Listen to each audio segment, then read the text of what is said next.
Hi മച്ചന്മാരെ, അപ്പോൾ നമ്മൾ എന്നുള്ളത് മൂവാറ്റുപുഴ, അതായത് തൊടുപുഴയ്ക്ക് ഏകദേശം അടുത്ത് എറണാകുളം ജില്ലയിലെ മൂവാറ്റുപുഴ എന്ന ലൊക്കേഷനിലാണ് കേട്ടോ. നമ്മൾ ഈ പിന്നിൽ കാണുന്ന വീടിൻ്റെ പ്രൊഫൈലിൻ്റെ വർക്കിന് വേണ്ടി വന്നതാണ് കേട്ടോ നമ്മൾ. അപ്പോൾ വർക്കൊക്കെ കണ്ടിട്ട് എന്തായാലും നിങ്ങൾ അഭിപ്രായം പറഞ്ഞോളൂ. ഏകദേശം 7 മണിയായി, അതായത് ഇന്നലെ 7 മണിക്ക് തുടങ്ങി, ഇപ്പോൾ ഇത് 7 മണിക്ക് നിർത്തുകയാണ്. ഏകദേശം 24 മണിക്കൂറാണ് നമ്മൾ വർക്ക് വരുന്നത്. അപ്പോൾ ഓക്കെ, വർക്ക് കണ്ടിട്ടും എല്ലാ അഭിപ്രായങ്ങളും പറയാം, എന്താ പോരായ്മ പ്രത്യേകം പറയാം.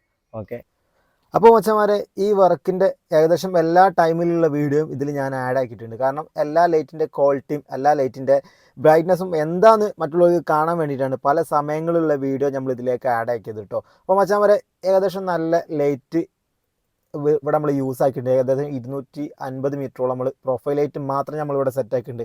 അതല്ലാത്ത നോർമലി ലൈറ്റുകൾ വേറെയുണ്ട് കേട്ടോ. ഇത് 2 ഘട്ടങ്ങളിലായിട്ടാണ് നമ്മളിവിടെ വർക്ക് സെറ്റ് ആക്കിയത്. ഫസ്റ്റ് ടൈമിൽ ഇതിനത് ഉൾഭാഗത്ത് വരുന്ന ലൈറ്റുകളും കാര്യങ്ങളൊക്കെ ഫസ്റ്റ് ടൈമിൽ നമ്മൾ സെറ്റ് ആക്കിയിട്ടുണ്ട്. പിന്നെ സെക്കൻഡ് സ്റ്റേജ് ആയിട്ടാണ് ഔട്ട് സൈഡിൽ വരുന്ന പോർച്ച് കാര്യങ്ങളൊക്കെ വരുന്ന പ്രൊഫൈൽ ലൈറ്റ് സെറ്റ് ആക്കിയത്. ആദ്യത്തെ ലൈറ്റ് കണ്ടിട്ട് പിന്നീടാണ് നമ്മൾ വീണ്ടും എന്ത് ചെയ്യുക, ആ വർക്കിന് തന്നെ വീണ്ടും ഓരോ നമ്മളെ കോൺടാക്ട് ചെയ്തത് കേട്ടോ. മച്ചന്മാരെ, ഇതാണ് ഏകദേശം ഒരു പകൽവെട്ടത്തുള്ള ബ്രൈറ്റ്നസ്. അത് കാലത്തെടുത്തൊരു വീഡിയോ ആണ് കേട്ടോ ഇത്. അപ്പോൾ മച്ചന്മാരെ, ഇതിൻ്റെയൊക്കെ ഏകദേശം ഒരു വ്യൂ നിങ്ങൾക്ക് മനസ്സിലായിട്ടുണ്ടാവും എന്ന് വിചാരിക്കുന്നത്. ഇതേപോലെയൊക്കെ ചെയ്യാനൊക്കെ താല്പര്യമുണ്ടെങ്കിൽ തീർച്ചയായിട്ടും ബയോയിൽ നമ്മളെ നമ്പർ ഉണ്ട്, എന്തായാലും കോൺടാക്ട് ചെയ്യുക കേട്ടോ. അപ്പോൾ ഇതേപോലെ ആർക്കെങ്കിലുമൊക്കെ താല്പര്യം ഉണ്ടെങ്കിൽ, നിങ്ങളുടെ സുഹൃത്തുക്കൾക്കൊക്കെ താല്പര്യം ഉണ്ടെങ്കിൽ തീർച്ചയായിട്ടും അവർക്ക് നമ്മളെ പേജ് അല്ലെങ്കിൽ നമ്മളെ വീഡിയോ ഒന്ന് ഷെയർ ചെയ്ത് കൊടുക്കാൻ ശ്രമിക്കണേ. അപ്പോൾ നമ്മളെ വീഡിയോ കണ്ടിട്ട് ആരും ഫോളോ ചെയ്യാത്തവരുണ്ടെങ്കിൽ തീർച്ചയായിട്ടും ഫോളോ ചെയ്യുക, നമ്മളെ സപ്പോർട്ട് ചെയ്യാൻ ശ്രമിക്കുക. കാരണം എന്താ വെച്ചാൽ നമുക്കും ആഗ്രഹമുണ്ട് നാലാൾ അറിയുന്നൊരു ഒരു ഇൻറ്റീരിയൽ വർക്ക് എടുക്കുന്ന ആളാവണം എന്ന്.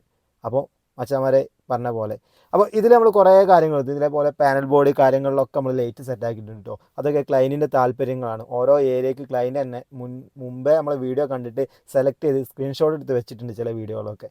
ഈ ഒരു ഭാഗം ചെറിയൊരു കിച്ചണാണ്. അപ്പം ഇതിൽ ഓൾറെഡി വർക്കും കാര്യങ്ങളൊക്കെ വന്നതാണ്. അപ്പോൾ ഇതിലേക്ക് ഒത്തിരി ഡിസൈൻ നമ്മൾ സെറ്റ് ആക്കണം പറഞ്ഞാൽ അങ്ങനെ 2 ലൈനിൽ ഒതുക്കിയതാണ്. അതേപോലെ സ്റ്റെയറിൻ്റെ ലാൻഡിങ്, അതായത് ഇവിടെയും പാനൽ ബോർഡ് ചെയ്തിട്ട് അതിലേക്ക് തന്നെ ഉണ്ടോ നമ്മൾ ലൈറ്റ് സെറ്റാക്കി കൊടുത്തത്. അതൊക്കെ ക്ലൈൻറ്റിൻ്റെ താല്പര്യം. അത്യാവശ്യം ഐഡിയാസ് ഉള്ള ആളാണ് കേട്ടോ. എവിടെയൊക്കെ ലൈറ്റ് വന്നാൽ എന്തൊക്കെ കാര്യങ്ങളുണ്ടാവും, എത്ര ബ്രൈറ്റ്നസ് കിട്ടും, എവിടെയൊക്കെ ഏരിയകൾക്കൊക്കെ എന്ന് ചോദിച്ചിട്ട്. ഇത് ഒരു ബെഡ്റൂമാണ്. ബെഡ്റൂമിൽ TV യൂണിറ്റും കാര്യങ്ങളൊക്കെ വരാണ്ട് അതിന് മാനുവലായിട്ട് എന്ത് ചെയ്തതിന് ഒരു ലൈറ്റ് നമ്മളിവിടെ സെറ്റാക്കിയിട്ടുണ്ട് കേട്ടോ. ഇതാണ് ബാൽക്കണി എന്ന് പറയുന്നത്, വരാന്ത, അപ്സ്റ്റെയറിലെ വരാന്ത. അത്യാവശ്യം ലെങ്ത് ഉണ്ട്.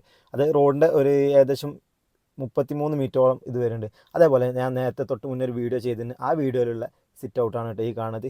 അപ്പോൾ ഇതാണ് കേട്ടോ ഇതിൻ്റെ ഒരു രാത്രിയിലുള്ളൊരു വ്യൂ. ഈ വീടിൻ്റെ കാണാൻ അത്യാവശ്യം നല്ല ലൈറ്റും ബ്രൈറ്റ്നസ്സും കാര്യങ്ങളൊക്കെ ഉണ്ടാവും. മറ്റൊരു ലൈറ്റൊന്നും ഇതിൽ ആഡ് ആക്കിയിട്ടില്ല കേട്ടോ. നമ്മൾ ഈ പ്രൊഫൈൽ ലൈറ്റ് മാത്രം ആഡ് ആക്കിയിട്ടാണ് കേട്ടോ ഇത്ര ലൈറ്റ്. അപ്പോൾ പലർക്കും സംശയം ഉണ്ടായി, ആ സംശയം തീരും എന്ന് വിചാരിക്കുന്നു. പിന്നെ ഇതിൽ കുറേ നെഗറ്റീവ് കമൻറ്റ് വരാണ്ട് ആ കമൻറ്റ് ഞാൻ എന്തായാലും പ്രതീക്ഷിച്ചിരിക്കുകയാണ് കേട്ടോ.